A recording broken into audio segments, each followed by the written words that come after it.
আজকে চিফ অ্যাডভাইজারের সাথে ইউরোপিয়ান ইউনিয়নের চিফ ইলেকশন অবজারভার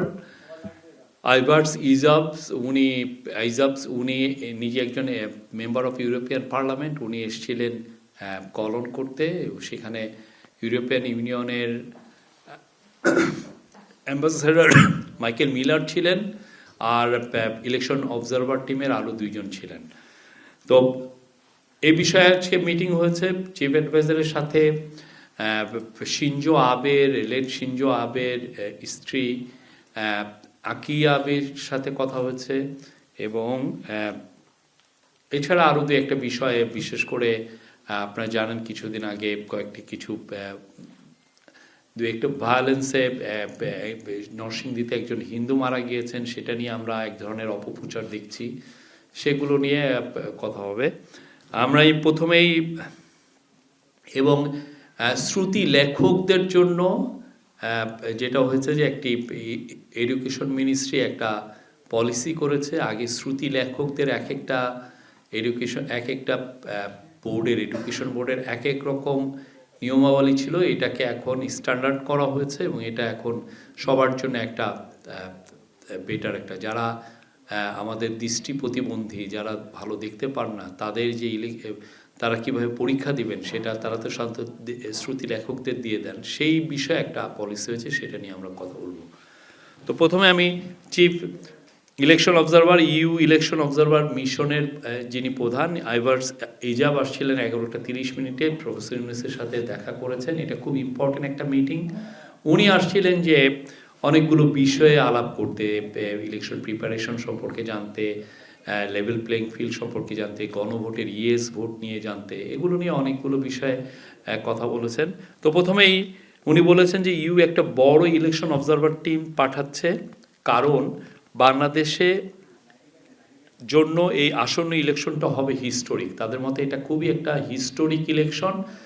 আপনারা জানেন যে ইউরোপিয়ান ইউনিয়ন অনেক দেশেই কিন্তু তারা ইলেকশন অবজারভার টিম পাঠায় না, কিন্তু বাংলাদেশে পাঠাচ্ছে, বিকজ বাংলাদেশের সাথে তাদের একটা বড় একটা ট্রেড পার্টনারশিপ আছে, বাংলাদেশের একটা বড় জনগোষ্ঠী, এবং তারা বাংলাদেশকে তাদের একজন ক্লোজ ফ্রেন্ড হিসাবে বিবেচনা করে।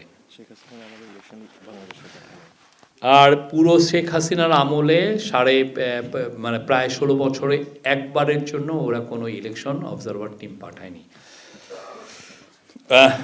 উনি বলছেন, আইভার্স ইজাব বলেছেন যে উনি সর্বত্র পজিটিভ ফিলিং, ইলেকশন নিয়ে পজিটিভ ফিলিং, এনথুসিয়াজম দেখছেন। কারণ হিসেবে উনি বলেছেন আগের 3টি পার্লামেন্টারি ইলেকশন ক্রেডিবল হয়নি। উনি election preparation, level playing field বিষয়ে জানতে চেয়েছেন, এবং একটা বিষয়, এই পুরো আলোচনায় আওয়ামী লীগ বিষয়ে আওয়ামী লীগের পার্টিসিপেশন নিয়ে কোনো ধরনের কোনো আলোচনা হয়নি। গণভোট নিয়ে কথা হয়েছে। ইউ বলেছেন যে ইউএস ভোট খুবই ইম্পর্টেন্ট। ইউরোপিয়ান ইউনিয়নের যিনি অ্যাম্বাসেডর, উনি বলেছেন যে ইউএস ভোটটা খুবই ইম্পর্টেন্ট, কারণ এর মাধ্যমে খুবই ইম্পর্টেন্ট এবং প্রয়োজনীয় রিফর্ম এজেন্ডা বাস্তবায়ন হবে। আর আইভার্স ইজাব আবার বলেছেন যে ইলেকশন মিশন, তাদের যে ইলেকশন অবজারভার যে মিশন, এটা এখন দেশের সর্বত্র ছড়িয়ে পড়বে, ওরা সব জায়গাগুলোকে মনিটর করবে। তারা ইলেকশন বড় বড় পলিটিক্যাল পার্টির সাথে কথা বলবে, অন্যান্য স্টেক হোল্ডারদের সাথে কথা বলবে। আমাদের চিফ অ্যাডভাইজার প্রফেসর ইউনূস বলেছেন যে উনি ইউরোপিয়ান ইউনিয়নকে আশ্বস্ত করেছেন যে ভোট, আগামী যে ইলেকশনটা এবং গণভোট খুব সুচারুভাবে সম্পন্ন হবে। এটা ফ্রি, ফেয়ার, ক্রেডিবল, পিসফুল, এবং এটা একটা ফেস্টিভ ইলেকশন হবে। তিনি বলেছেন ইন্টারিম গভর্নমেন্ট এবং ইলেকশন কমিশন পুরোপুরিভাবে প্রিপেয়ার্ড আছে ইলেকশন ও গণভোটের জন্য, যাতে এটা সুচারুভাবে সম্পন্ন হয়। চিফ অ্যাডভাইজার বলেছেন লেভেল প্লেইং ফিল্ড প্রত্যেকটি রাজনৈতিক দলের জন্য সমান থাকবে, এটা নিয়ে উনি কোনো সমস্যা দেখছেন না। তিনি বলেছেন এটা তেমন কোনো সমস্যা হবে না। প্রফেসর ইউনূস ইউরোপিয়ান ইউনিয়নকে ধন্যবাদ জানিয়েছেন এই ইলেকশন অবজারভেশন মিশন পাঠানোর জন্য। এটা সুষ্ঠু নির্বাচনের জন্য এবং বাংলাদেশের গণতান্ত্রিক উত্তরের জন্য খুবই ইম্পর্টেন্ট, তিনি বলেছেন। চিফ অ্যাডভাইজার বলেছেন দেশের ভালনারেবল ভোটিং সেন্টারগুলোতে বডি অন ক্যামেরা থাকবে। আপনারা জানেন সিকিউরিটি ফোর্সের কাছে বডি অন মানে বডিতে লাগানো থাকবে ক্যামেরা, ওইটা দিয়ে মনিটর করা যাবে যে কোথাও কোনো ট্রাবল হচ্ছে কিনা, কোনো ধরনের কোনো ল অ্যান্ড অর্ডার সিচুয়েশন কোথাও ডিটোরিয়েট হচ্ছে কিনা। এবং এটা একটা সেন্ট্রালি একটা অ্যাপের মাধ্যমে যুক্ত থাকবে, ফলে সেন্ট্রালি উপজেলা, জেলা, ডিভিশন এবং একদম ঢাকার থেকেই খুব সহজে মনিটর করা যাবে কোথায় কি হচ্ছে। সব সেন্টারে সিসিটিভি থাকবে, এর ফলে খুব দ্রুত ট্রাবল মেকারসদের আইডেন্টিফাই করা যাবে। এবং সাথে সাথে আপনি জানেন যে মিলিটারি থাকবে স্ট্রাইকিং ফোর্স হিসাবে, র্যাপিড রেসপন্স স্ট্রাইকিং ফোর্স হিসাবে থাকবে, তারা তখনই র্যাপিড রেসপন্স করতে পারবেন। আর ইয়েস ভোটের বিষয়ে চিফ অ্যাডভাইজার বলেছেন যে ইন্টিরিম গভর্নমেন্ট ইয়েস ভোটের জন্য ক্যাম্পেইন করবে এবং করছে, এবং এর বিষয়ে অ্যাওয়ারনেস বিল্ড আপ করবে। এ বিষয়ে ইন্টারিম গভর্নমেন্ট লিগাল ওপিনিয়ন নিয়েছিল এবং এই টপ লিগাল এক্সপার্টরা বলেছেন যে ইন্টারিম গভর্নমেন্ট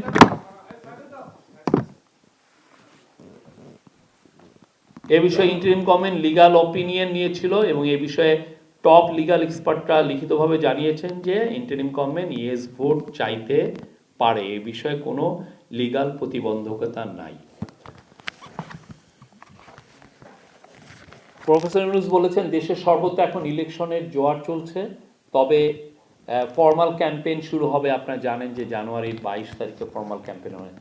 আর উনি বলেছেন ইউএর অবজারভার প্রেরণ হচ্ছে বাংলাদেশের ইলেকশনের জন্য একটা বড় এন্ডোর্সমেন্ট, এবং এটা বাংলাদেশের আমি একটু আগেই বলেছি একটা ডেমোক্রেটিক উত্তরণের জন্য খুবই প্রয়োজনীয়।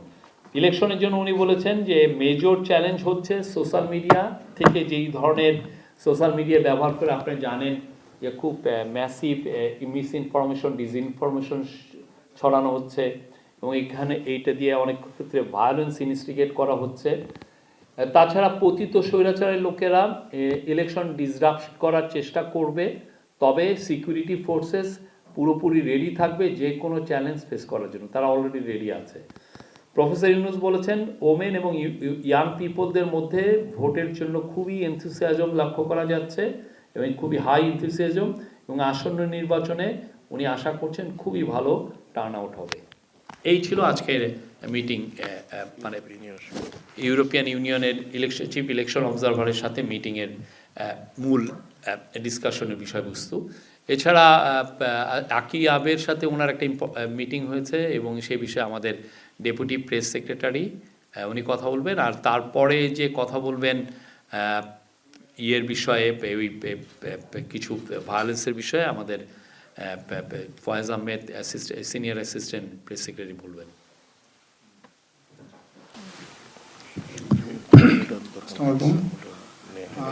আপনাদেরকে ইতিমধ্যে আমাদের প্রেস সেক্রেটারি সাহেব উনি বলেছেন যে আকি আবে উনি হচ্ছেন জাপানের প্রয়াত প্রধানমন্ত্রী শিনজো আবে, তার স্ত্রী। আপনারা জানেন যে শিনজো আবে 2022 সালে উনি অ্যাসাসিনেটেড হয়েছিলেন। তো তার স্ত্রী উনি একটা প্রতিনিধি দলকে নেতৃত্ব দিচ্ছেন এই মুহূর্তে বাংলাদেশে, এবং এনকারেজমেন্ট অফ সোশ্যাল কন্ট্রিবিউশন নামে একটা ফাউন্ডেশন, এই ফাউন্ডেশনের কাজে উনি বাংলাদেশে এসেছেন। উনি আজকে মাননীয় প্রধান উপদেষ্টার সাথে দেখা করেছেন এবং ওনার স্বামীর সাথে মাননীয় প্রধান উপদেষ্টার খুবই আন্তরিক সম্পর্ক ছিল এবং তাদের সম্পর্কে স্মৃতিচারণ করেছেন। এবং উনি আসলে আজকে আমাদের প্রধান উপদেষ্টার কাছে আসলে জানতে চেয়েছিলেন যে নির্বাচন পরবর্তী আসলে উনি সময় কিভাবে কাজ করবেন বা ওনার পরিকল্পনা সম্পর্কে। আমাদের প্রধান উপদেষ্টা ওনাকে জানিয়েছেন যে উনি মূলত 3টা বিষয়ে ফোকাস করে নির্বাচন পরবর্তী সময় ওনার কাজ করবেন। ডিজিটাল হেলথ কেয়ার ডেভেলপমেন্টের বিষয়ে কাজ করবেন, হেলথ কেয়ার যাতে করে আমাদের দেশের নারী বা আমাদের যে ভালনারেবল গোষ্ঠী যারা আছে তাদের হেলথ কেয়ার সিস্টেমের মধ্যে তাদের অ্যাক্সেসটা বাড়ে। পাশাপাশি আমাদের প্রবাসী বাংলাদেশি যারা আছেন তারাও একটা ডিজিটাল সিস্টেমের মাধ্যমে তাদের পরিবারের হেলথের ব্যাপারে খোঁজখবর রাখতে পারেন, হেলথের ব্যাপারে যাবতীয় প্রয়োজনীয় অ্যাডভাইস দিতে পারেন। এটা নিয়ে কাজ করবেন উনি। এবং আরও ওনার দুটা রেগুলার কাজ তো এর আগে উনি যখন যেগুলো করেছেন, ইউথ ডেভেলপমেন্ট, তরুণ উদ্যোক্তা তৈরির কাজ, এটা উনি আগেও করছেন, এটাও করবেন। এবং 3-0 নিয়ে ওনার যে কাজ ছিল সেই কাজটা উনি কন্টিনিউ করবেন। এবং উনি আগে আবেকে জানিয়েছেন যে নির্বাচনের পরে মার্চের 3য় সপ্তাহে সাসাকাওয়া ফাউন্ডেশনের আমন্ত্রণে উনি জাপান সফর করবেন। এবং এই ফাউন্ডেশনটা এরা বিভিন্ন বিষয়ে আপনার গবেষণা করে, পার্টিকুলারলি ওশিয়ান রিসার্চ নিয়ে তাদের যে কাজ এবং সেটা নিয়ে উনি একটা কনফারেন্স ওখানে যোগ দেবেন এবং এই বিষয়ে যাতে কোলাবোরেশনটা বাংলাদেশের সাথে কীভাবে বাড়ানো যায় সে বিষয়ে তাদের সাথে কথা বলবেন।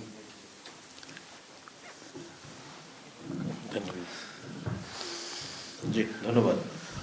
সাম্প্রতিক সময়ে কিছু ঘটনায় একটু উদ্বেগের সঙ্গে খেয়াল করা যায়, কিছু অপপ্রচারের ফলে সাম্প্রদায়িক যে সম্প্রীতি সেটা বিনষ্টের মতো ঘটনার কেউ কেউ চেষ্টা করেন বা কেউ প্রভোকেটেড হন।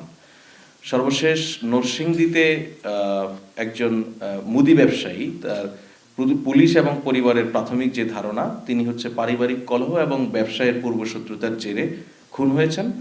ভদ্রলোকের ধর্মীয় পরিচয়, উনি মণি চক্রবর্তী, ধর্মীয় পরিচয় সনাতন হওয়ার ফলে এটি নিয়ে নানান জায়গায় মিথ্যা প্রপাগান্ডা তৈরি হয়েছিল যে সাম্প্রদায়িক হামলায় তিনি নিহত হয়েছেন এই ধরনের। সেটার ভিত্তিতে আমরা খেয়াল করেছি যে কয়েকজন বিশিষ্ট নাগরিক বিবৃতিও দিয়েছেন। তো এই বিশিষ্ট নাগরিক যারা বিবৃতি দিয়েছেন তাদের মধ্যে অনেককেই দেখা গেছে ইতিপূর্বে বাংলাদেশের সমাজে নানান ঘটনায় ওনারা নিরপেক্ষ তদন্ত করেছেন, ওনারা সে সমস্ত জায়গায় ভিজিট করেছেন। তো আমরা প্রত্যাশা করব কোনো ঘটনায় যদি ওনাদের উদ্বেগ তৈরি হয়, মিথ্যা বা বানোয়ার তথ্যের ভিত্তিতে সেগুলিতে প্রভাবিত না হয়ে বিবৃতি দেওয়ার আগে একটু যাচাই বাছাই করবেন এবং প্রয়োজনে তারা সরজমিনে ভিজিট করবেন, সেখানে কোনো সাম্প্রদায়িক ইস্যু আছে কিনা সেটা দেখবেন।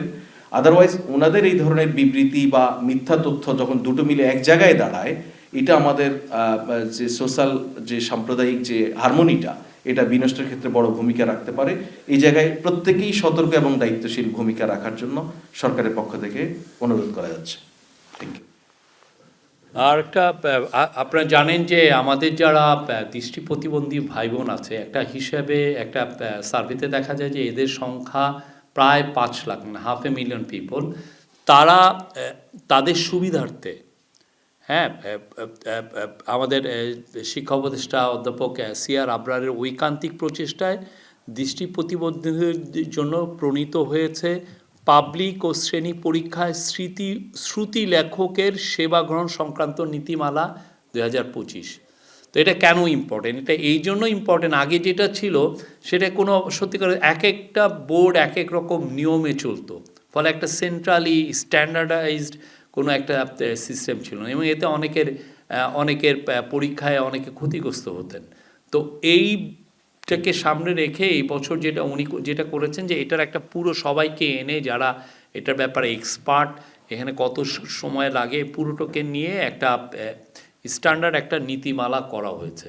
এটা আশা করা যায় যে যারা আমাদের দৃষ্টি প্রতিবন্ধী ভাই বোন যারা সরকারি বা বেসরকারি টেস্টে তারা এক্সাম যারা অ্যাপিয়ার করেন তাদের জন্য এটা এখন খুব ইজিয়ার হবে এবং তাদের হয়ে যারা শ্রুতি লেখক যারা লেখেন তাদের জন্য এটা একটা খুবই একটা আমরা বলবো যে সব কিছু ইজিয়ার করবে এই টেস্টগুলো করা।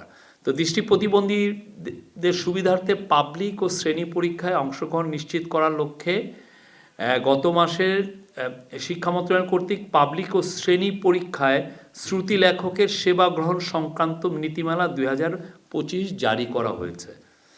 শিক্ষা উপদেষ্টা অধ্যাপক CR আবরারের ঐকান্তিক প্রচেষ্টায় দীর্ঘ 4 মাসে একাধিক অংশীজনের সাথে আলোচনার ভিত্তিতে এই নীতিমালা প্রণীত হয়েছে। সমাজসেবা অধিদপ্তর 2024 সালের জরিপ অনুযায়ী দেশে দৃষ্টি প্রতিবন্ধী জনগোষ্ঠীর সংখ্যা 4,75,565 জন। ইতিপূর্বে পাবলিক ও শ্রেণী পরীক্ষার জন্য কোনো অভিন্ন ও সম্পূর্ণ নীতিমালা ছিল না। বিভিন্ন সময় একাধিক ও খণ্ড খণ্ড প্রশাসনিক সিদ্ধান্তের মাধ্যমে এই শ্রুতি লেখকের নিয়োগ পরিচালিত হতো। বিভিন্ন বোর্ড ও বিভিন্ন বিশ্ববিদ্যালয় তাদের নিজস্ব নিয়মে শ্রুতি লেখকদের নিয়োগ দিত। কারা এই পদে নিয়োগ পাবে, কি উপকরণ সাথে নিতে পারবে, সম্মানীর হার কি হবে, আবেদন ফর্ম, এই বিষয়ে অভিযোগ ও প্রতিকার কিভাবে হবে তার কিছু উল্লেখ করা ছিল না। অতিরিক্ত সময়ের কথা উল্লেখ করা হলেও সেটা কতটুক হবে তার ভিন্নতা ছিল। এই নীতিমালায় প্রতি ঘন্টার সময়ের বিপরীতে 15 মিনিট অতিরিক্ত সময় নির্ধারণ করা হয়েছে। এই নীতিমালায় সমন্বিতভাবে সকল সমস্যাগুলো চিহ্নিত করে অংশীজনের সাথে আলোচনার ভিত্তিতে সমাধানের উদ্যোগ গ্রহণ করা হচ্ছে।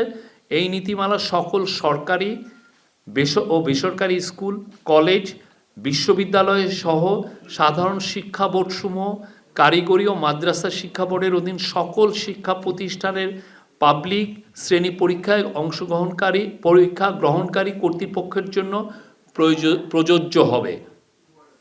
নীতিমালায় তফসিল শ্রুতি লেখকদের যোগ্যতা ও আবেদন করার ফরমের বিশদ বিবরণী সংযুক্ত করা আছে। ইতিমধ্যে একাধিক সংগঠন ও সংস্থা এই নীতিমালাকে স্বাগত জানিয়েছে।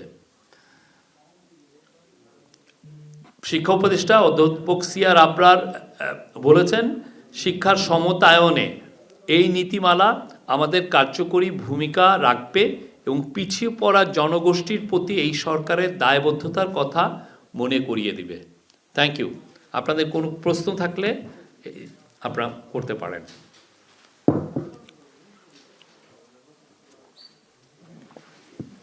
এই মাইক দেন।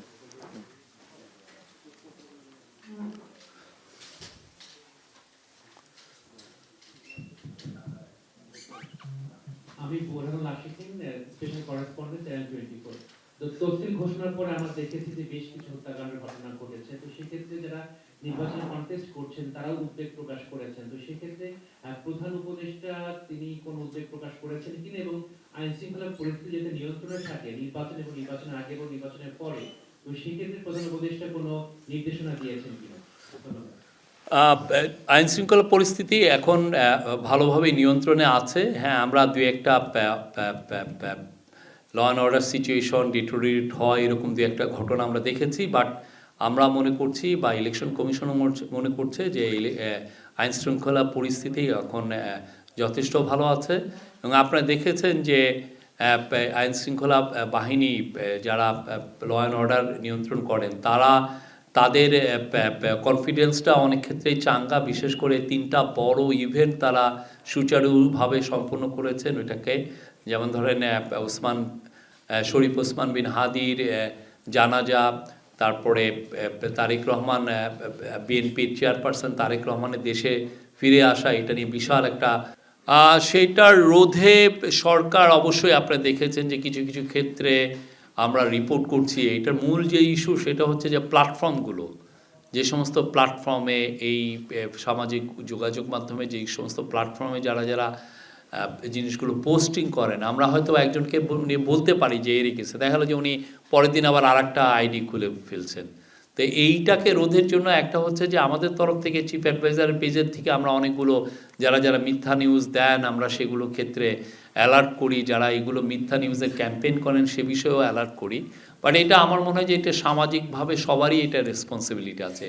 নিউজ পেপারগুলো, টিভিগুলো সবাইকে আমরা আহ্বান করব যে এই যে ইলেকশনকে সামনে ঘিরে যেই ধরনের মিথ্যা অপপ্রচার হচ্ছে সেগুলোর জন্য তারা যেন নিজস্ব ফ্যাক্ট চেক ইউনিট খুলে এটাকে তারা কমব্যাট করেন। এটা খুবই ইম্পর্টেন্ট। আর আইসিটি ডিভিশন এটা নিয়ে কাজ করছে, আমাদের বিটিআরসি কাজ করছে। আমরা বলবো যে একটা সমন্বিত উদ্যোগ আছে। বাট আপনি জানেন কোটি কোটি লোক, 12 কোটি লোক সম্ভবত এখন ফেসবুক ব্যবহার করেন, টিকটক ব্যবহার করেন 6 কোটি লোক। তো এইখানে দু একটা যখন ভুল হয় আমরা মানে এমন আছে সেটাকে আমরা ইন্টারভেন করতে করতে দেখা যাচ্ছে যে কয়েক ঘন্টা লেগে যায় অনেক ক্ষেত্রে। তো এই বিষয়গুলো সত্যিকার অর্থে মনিটর করা অনেক ক্ষেত্রে টাফ। আর অনেক ক্ষেত্রে যারা প্ল্যাটফর্ম আছে, যারা টিকটক বলেন, ফেসবুক বলেন, মেটা বলেন, তারাও তাদের কাছ থেকেও আমরা খুব টাইমলি যে কোঅপারেশনটা দরকার সেটা আমরা পাই না। হ্যালো, আমি শফিক ভাই শাওন বলছিলাম। আমি যেটা একটু জানতে চাচ্ছি যে ওসমান হাদির মৃত্যুর খবর আসার পরপরই আমাদের এখানে বাইরে থেকে কয়েকজন ইনফ্লুয়েন্সার তারা যেভাবে একটা পরিস্থিতি তৈরি করলেন, এবং সাথে সাথে আমরা দেখলাম যে কিছু প্রথম আলো ডেইলি স্টারের একটা নাশকতার মতো ঘটনা ঘটে গেছে। তো এটা তো ইলেকশনের সময় প্রচুর ঘটতে পারে, এবং তাৎক্ষণিক এই পদক্ষেপটা নেওয়ার ক্ষেত্রে সরকারের কি অ্যারেঞ্জমেন্ট আছে? আমি বলবো যে সিকিউরিটি ফোর্স ইলেকশনকে সামনে রেখে তারা যথেষ্ট প্রিপেয়ার্ড আছে। তাদের মধ্যে আমি বলেছি প্রায় 80%-এর ট্রেনিং সম্পন্ন হয়েছে। তারা এই সমস্ত যে কি বিষয় হতে পারে, কি সিচুয়েশন অ্যারাইজ করতে পারে সেগুলো নিয়ে তারা কথাবার্তা বলছেন। আর আমরা আশা করছি যে একটা অ্যাপ তৈরি করছে হোম মিনিস্ট্রি, এই অ্যাপটা আমাদেরকে খুব হেল্প করবে। এই সিমিলার অ্যাপ তৈরি করা হয়েছিল দুর্গা পূজার সময়, যে বাংলাদেশে প্রায় 32,000 আপনি জানেন যে দুর্গাপূজার মণ্ডপ ছিল, ওই প্রত্যেকটা মণ্ডপকেই কানেক্ট করা হয়েছিল এই অ্যাপের মাধ্যমে। ফলে কোথাও কোনো যদি ট্রাবল মেকিং হয় সেই জায়গাটায় তাহলে খুব দ্রুত এখানে ইন্টারভেন করা গেছে, খুব দ্রুত র্যাপিড রেসপন্স টিমকে পাঠানো গেছে।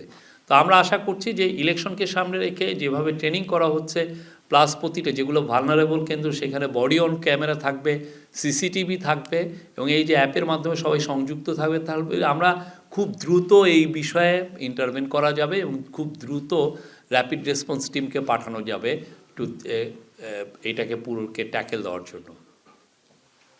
আমার নাম মনিরুল জামাল উজ্জ্বল, ঝাড়খণ্ড থেকে বলছিলাম। আপনি বডি অন ক্যামেরার কথা বলেছেন এবং প্রতিটি কেন্দ্রে সিসিটিভি থাকবে বলেছেন। এ পর্যন্ত ঝুঁকিপূর্ণ কেন্দ্রের সংখ্যা নির্ধারণ করা হয়েছে কিনা? ইলেকশন কমিশন কাজ করে। আর হচ্ছে সেটাই বিভিন্ন সময় আপনারা শুরু থেকে বলে আসছিলেন যে অর্থ পাচার রোধে সরকার ভালো পদক্ষেপ নিয়েছে এবং আমরা একটা ভালো কিছু দেখতে পাবো। এ পর্যন্ত কত টাকা উদ্ধার হয়েছে, এরকম কোনো আপনাদের কাছে কোনো তথ্য রয়েছে কিনা একটু জানা। প্রথম প্রশ্নটা কি ছিল যেন আপনার? Vulnerable centre. ঝুঁকিপূর্ণ কেন্দ্রের কতগুলো সংখ্যা সেটা ইলেকশন কমিশন আপনাদেরকে জানাবেন, কারণ ওনারা এই পুরো অ্যাসেসমেন্টটা করেন। আর হচ্ছে মানি রিকভারির ক্ষেত্রে আমি বলবো যে এটা আমরা প্রথম থেকে কিন্তু একটা কথা বারবার বলছি যে এটা একটা খুবই সময়সাধ্য বিষয়, অনেক বছর লেগে যায়, মিনিমাম কিছু কিছু ক্ষেত্রে মিনিমাম টাইম লেগেছে 5 বছর। এই টাকাটা আমাদের যে কাজগুলো আমরা যেটা খুব দ্রুত করতে পেরেছি, টাকাগুলোকে লোকেট করা গেছে, কোথায় টাকাটা গিয়েছে, কোন কোন অফশোর অ্যাকাউন্টে গিয়েছে, কোন কোন দেশে গিয়েছে, তাদের সাথে আমরা খুব নিবিড়ভাবে কথাবার্তা বলেছি, তারা আমাদেরকে হেল্প করেছেন। অনেক ক্ষেত্রে আমাদের তরফ থেকে আমাদের অফিসিয়ালরা গিয়েছে এই প্রত্যেকটা যে সমস্ত প্রপার্টি এই চুরি করা টাকায় কিনা হয়েছে, প্রত্যেকটার প্রপার্টি,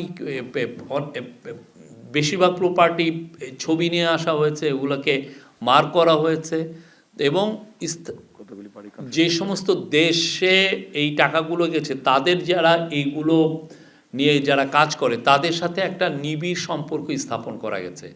আর টাকাগুলো আনার ক্ষেত্রে অনেকগুলো লিগ্যাল প্রসেস আছে। এই লিগ্যাল প্রসেসের জন্য যেটা করতে হয় সেটা হচ্ছে যে আপনার লিগ্যাল বড় বড় ল ফার্মকে আপনার নিয়োজিত করতে হয়, তারা আপনার হয়ে এই কাজটা করে দেন।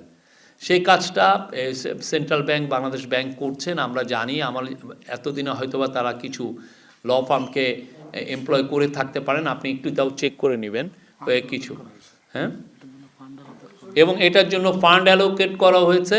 আর একটা বড় যেই জিনিস আপনি দেখেছেন যে লন্ডনে, ইউকেতে, ইউনাইটেড কিংডমে যারা টাকা নিয়ে গেছিলেন তার মধ্যে অন্যতম হচ্ছে ফর্মার ল্যান্ড মিনিস্টার